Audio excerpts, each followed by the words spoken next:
All right, soldier, let's dive into some serious Army intelligence business. Breaking down ADP 2.0, and no, it's not some dusty manual. This is about understanding WHY Intelligence Matters, the HOW, and what it means for you, whether you're on the front lines or back at base. Exactly. You hit the nail on the head. What's fascinating about ADP 2.0 is how it highlights that intelligence isn't a separate operation before a mission. It's constant, woven into everything the Army does, from peacetime training to those critical deployments. It's like that saying, always be prepared, but in this case, it's always be gathering, always be analyzing, wouldn't you say? Absolutely. And ADP 2.0 acknowledges the challenges of this new era of conflict. Large-scale combat operations, we're up against adversaries with tech rivaling our own. Near-peer threats. This is a whole different game. Not your average war game, then. So what makes these near-peer threats different from, say, what we might have faced in the past? ADP 2.0 emphasizes this conflict continuum. It's not your grandpa's clear line between peace and war. It's complex, dynamic, constantly shifting, with blurred lines, unexpected turns you never really know. So how does this conflict continuum play out in the real world? How does it change how we need to think about potential threats? It means we can't just focus on one type of conflict, one type of enemy.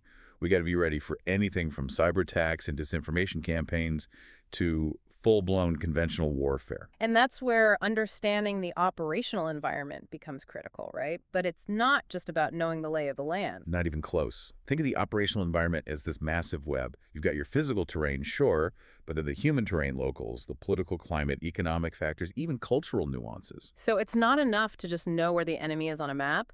We need to know who holds influence in a village, what the local economy depends on, even something like what's considered a polite greeting in that area. Exactly. Every bit of that factors into how a conflict unfolds and how we, the Army, operate in that space. Okay, so we've got this complex web of factors, the operational environment always shifting.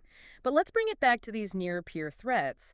How are they using this to their advantage? What are they doing differently? That's where ADP 2.0 gets really interesting. It lays out 5 key methods these adversaries use. Really highlights how warfare is evolving. First one, they focus on information warfare. And this is a big one. Information warfare sounds like something out of a spy movie, honestly. What's that look like on the ground? More reality than fiction these days. Imagine a foreign power spreading disinformation through social media, turning locals against us, or sophisticated cyber attacks, crippling our comms, even disrupting logistics back home. That's information warfare, information as a weapon. So not just controlling territory anymore, it's controlling the narrative, the information itself. Exactly. Can be just as powerful, if not more so, than any bomb or bullet. Then there's what they call preclusion in ADP 2.0. All about preventing us from getting a foothold in a region, establishing a strong presence. So if information warfare is about controlling the information, preclusion is about the physical space. You got it. Think about advanced anti-air systems, denying us air superiority. Or long-range missiles that make it too risky to even deploy our forces near their borders. Roadblocks before we even start the journey. And then there's isolation, which, if I'm following, takes preclusion a step further. Exactly. Isolation is about separating us from our allies, disrupting communication lines, picking us off one by one. Think cutting undersea cables, disrupting communication, or using cyber attacks to sow distrust between us and our partners. It's divide and conquer, but for the 21st century. Sounds incredibly difficult to counter something like that, especially when everything's so interconnected. Definitely requires a proactive and multifaceted approach. Mm-hmm. Then we have what ADP 2.0 calls sanctuary. So like finding a safe haven, a place to regroup and plan their next move. Essentially, yeah. But it's more nuanced. Sanctuary can be physical. Think remote regions with difficult terrain, places we can't easily reach them. But it can also be digital, heavily encrypted networks, servers in countries with, favorable diplomatic relations. So they're using the complexities of the modern world, physical and digital, to create these spaces that are tough for us to penetrate. Exactly. And finally, you've got systems warfare.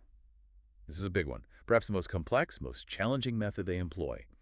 It's about understanding our systems, our critical vulnerabilities, attacking those pressure points to cripple our entire warfighting capability. This is like looking at a spider web, right? And identifying the one strand that if you cut it, the whole thing collapses. Great analogy. Yeah. Disrupting our GPS satellites. Throws off our navigation, targeting systems, or imagine targeting financial systems. Cripples our ability to procure vital supplies. Systems warfare is about finding those links, those critical links, and exploiting them. maximum impact. This is all starting to feel like a whole new era of warfare. The battle lines are blurred, the traditional ways of thinking about conflict, they just don't cut it anymore. You're absolutely right. That's why ADP 2.0 really emphasizes the importance of multi-domain operations. Today's battlefield isn't just land, sea, or air. It's cyberspace, space, and even the cognitive domain, the minds of our adversaries and the populations we need to protect. So the battlefield is more complex than ever. Our adversaries are upping their game with these new tactics. And like you said, we're in this constant state of, as ADP 2.0 puts it, multi-domain operations. It's a lot. What's the game plan? How do we achieve victory in this new era of conflict? That's where the Army's 4 strategic roles come in: shape, prevent, prevail, and consolidate. ADP 2.0 lays these out as kind of like the pillars of how we operate globally. And intelligence, totally woven into each one. Okay, so it's not just about winning battles, but about these bigger strategic goals. Let's break it down. Starting with shape. How do we actually shape the environment to our advantage? Okay, imagine you're playing chess. But instead of just thinking about your next move, you're looking at the whole board, setting up a strategic advantage before things even really start. That's shaping. It's about building those strong alliances with partner nations, understanding the whole regional dynamic, knowing the key players on the world stage. So setting the stage by fostering relationships, building trust, and maybe even preventing conflict from happening in the first place. Exactly, and intelligence is crucial. We need to get their motivations, their concerns, even the internal politics of other nations. What makes them tick, right? That's how we find common ground, build those partnerships that make us stronger in the long run. Seems like a much more proactive approach to security than just reacting to threats as they pop up. It is, and that leads us to prevent. This one's all about anticipating those threats before they become a five-alarm fire, using intel to pinpoint potential hotspots, and taking action to de-escalate. So connecting the dots, putting those puzzle pieces of intel together to see the bigger picture and maybe head off a crisis? Exactly. We're talking tracking things like weapons proliferation, monitoring terrorist networks, understanding those underlying conditions that could lead to instability or even full-blown conflict. If we can nail down those threats early, we can use all sorts of tools, diplomatic, economic, even military, to keep things from boiling over. Prevent. Sounds like it requires a deep understanding of not just military strategy, but history, culture, even psychology. Without a doubt.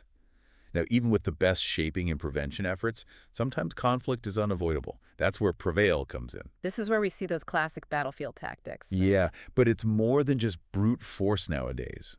Prevailing in modern conflict, it takes a deep understanding of your enemy, their capabilities, doctrine, logistics, even their morale. Got to know their weaknesses as well as our own if we want a decisive victory. So having that complete intelligence picture, knowing the battle space inside and out so we can make strategic decisions that give us the upper hand. Precisely. And remember, achieving victory. It's not just about winning battles. It's about achieving those larger political objectives that got us there in the first place. Which brings us to our final role: consolidate. What does consolidation look like in this framework? It's the phase after the fighting stops. Yeah. Just as crucial as any other. We've secured the peace, now we got to build it. This is where we help rebuild those war-torn nations, establish stable governance, make sure those conditions that led to the conflict are actually addressed. So we don't just declare victory and head home. It's about staying engaged for the long haul. You got it. And intelligence still plays a critical role. We got to understand those power dynamics in a post-conflict environment, identify those potential spoilers who might try to mess up the peace process, help create conditions where stability and, hopefully, prosperity can take root. This has been a phenomenal deep dive into Army intelligence today. If there's one big takeaway you could leave our listeners with, what would it be? What's the most important thing for them to remember? Remember this: intelligence is a team effort. Every soldier, no matter what your rank or your MOS, you play a vital role.